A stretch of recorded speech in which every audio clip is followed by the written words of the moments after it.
Bonjour à tous et à toutes et bienvenue sur cette vidéo où on vous explique comment jouer à Cartographers, un jeu édité en version française chez Intrafin et disponible dans votre magasin favori au prix de 18,50 €. Alors, le principe est très simple, vous avez un bloc de feuilles tout d'abord. Il y a 100 plateaux de jeu recto verso, donc 200, avec un mode difficile, comme vous le voyez ici, et facile ici. On vous conseille, si vous avez du matos chez vous, de plastifier les 4-5 dernières feuilles, ou alors d'en photocopier certaines pour que vous puissiez avoir de quoi jouer. Mais à titre personnel, j'avais déjà essayé de tabasser le jeu pendant le confinement, et il me reste encore beaucoup de feuilles. Donc tout va bien de ce côté-là. Alors l'idée est très simple, on va jouer en 4 manches. Dans chaque manche, on va piocher un certain nombre de cartes indiquées par la carte de manche. Enfin, ça va indiquer la valeur totale. J'y reviendrai plus tard. On va jouer en 4 manches printemps, été, automne et hiver, à la fin de laquelle on fera le comptage total. Dans chaque manche, il va y avoir 2 objectifs qui compteront et qui rapporteront des points. Pour la manche du printemps, par exemple, ça va être l'objectif A et B. Pour l'été, ça va être le B et le C. Pour l'automne, ça va être le C et le D. Et pour l'hiver, le D et le A. Donc chaque objectif comptera 2 fois appairé avec un autre objectif différent de la première fois où il a scoré. Alors le principe c'est assez simple, on va avoir chacun et chacune une feuille comme ceci. On choisit le même mode de difficulté pour tout le monde, facile ou difficile. Le principe de jeu est basé sur un tour instantané, tout le monde joue en même temps, donc on va piocher une carte et on va devoir faire en fonction de ce qui est inscrit dessus. On va choisir l'une des formes marquées sur la carte. Alors, vous voyez que c'est des formes qui ressemblent à celles du Tetris, donc très souvent il n'y a qu'une seule forme, parfois il y en a une autre qui est un peu plus petite, donc qui apportera techniquement moins de points, mais qui vous rapporte un point de victoire qu'on va cocher sur cette ligne. L'idée c'est qu'on peut dessiner cette forme-là où on veut sur notre plateau, que ce soit au bord ou au centre, on peut la faire pivoter, la retourner, il n'y a pas de problème. Donc par exemple, je vais décider de faire ceci.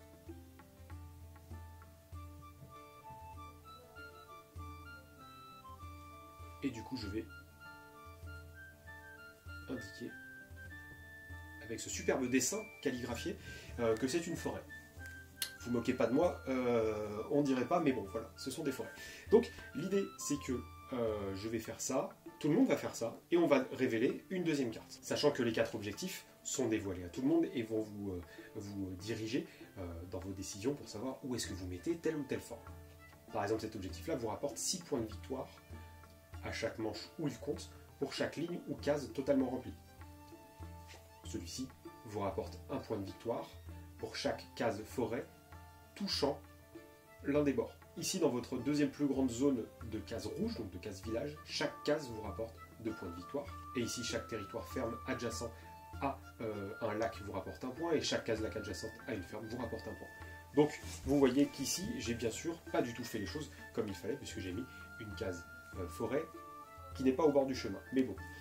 Donc, c'est pour vous montrer comment cela marche. Donc là, l'idée est très simple. Alors là, vous voyez que j'ai le choix entre 2 types de terrain, donc maison ou lac. Aucun des 2 objectifs ne correspond, à part peut-être celui-là. Je vais dessiner simplement le lac ici. Par exemple, je mettrai des fermes après. Et ensuite, nous avons les cartes ruines. Alors, là, il ne se passe rien, ça veut dire que la prochaine carte devra forcément être inscrite sur, en partie, du moins, sur une case ruine. Ici, ça va être assez simple. Je vais par exemple dessiner une ferme, puisque je vais gagner des points de victoire à la fin de la partie. Et pas qu'à la fin de la partie, puisque je pourrais le faire à la fin de la manche 3 et à la manche 4, bien sûr. Et j'ai bien fait attention de le dessiner sur une ruine, chose qui est obligatoire. Sachant que vous pouvez dessiner sur des ruines, hein, bien sûr, il n'y a pas de problème. C'est juste que quand on vous l'impose par le biais d'une carte comme avant, vous êtes obligé de le faire. Alors, là, la petite subtilité du jeu, c'est qu'il y a de l'interaction. On va être dans un schéma un peu différent. Ici, on va switcher nos feuilles, et on va devoir dessiner la forme qui est indiquée ici. Ce sont des cartes monstres, ce sont des embuscades qui vont permettre de faire perdre des points aux autres. Donc par exemple, mettons que mon adversaire me dessine ceci. Alors je ne vais pas vous faire l'offense de dessiner. Je fais un M comme monstre, simplement, et je le dessine très très mal. Mais on ne garde pas la feuille de l'adversaire, on la rend à la fin. Quand on arrive au bon nombre de cartes, on met fin à la manche. Ici, il faudra cumuler 8 points. Donc on voit qu'on a déjà eu 2 points ici, 4 points ici, 5 points là. Donc il nous manquerait techniquement encore 3 points. Une fois que la dernière carte est jouée, on va faire le compte des points. Donc l'objectif A et B pour la première manche, qui va nous apporter chacun X points.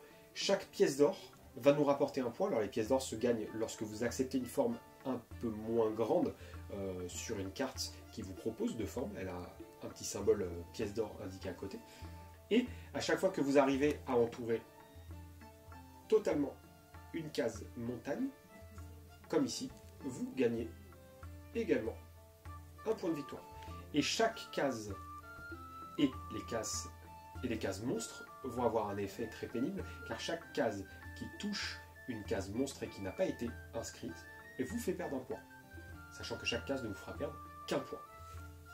On refait ça pendant 4 manches, et à la fin, la personne qui a le plus de points de victoire gagne la partie. Donc, un jeu très très très sympa qu'on adore vraiment énormément à Excalibur, un jeu qui se jouera aussi bien seul qu'à plus. Vous pouvez y jouer jusqu'à 100 comme c'est indiqué sur la boîte, mais on peut dire raisonnablement qu'un groupe de 7-8 est largement faisable, sachant que vous pourrez très très bien le sortir à 2. C'est mon cas, personnellement je le sors très régulièrement à 2 à la maison. Donc voilà, une très très bonne boîte à 18,50 € qui va vraiment vous apporter de longues heures de jeu, notamment pendant les soirées d'automne et d'hiver, mais qui est très très agréable question transport et question taille pour rentrer dans une valise pendant vos vacances de printemps ou d'été. En tout cas, j'espère que cette vidéo vous aura plu. Si c'est le cas, n'hésitez pas à mettre un petit pouce bleu, ça nous fera vraiment plaisir, et à partager cette vidéo et à la montrer à vos amis et familles pour leur faire découvrir Cartographers, car c'est un jeu, encore une fois, qu'on aime vraiment beaucoup au magasin. N'oubliez pas que si vous voulez nous contacter, tous les liens dans la description de la vidéo sont prévus à cet effet, que cela soit notre site web, notre page Facebook, notre Instagram et notre numéro de téléphone ou notre adresse mail. Et d'ici une prochaine vidéo ou une visite dans votre magasin favori, on vous souhaite une excellente journée ou soirée, de très bons moments de jeu, et surtout, prenez soin de vous, car c'est important.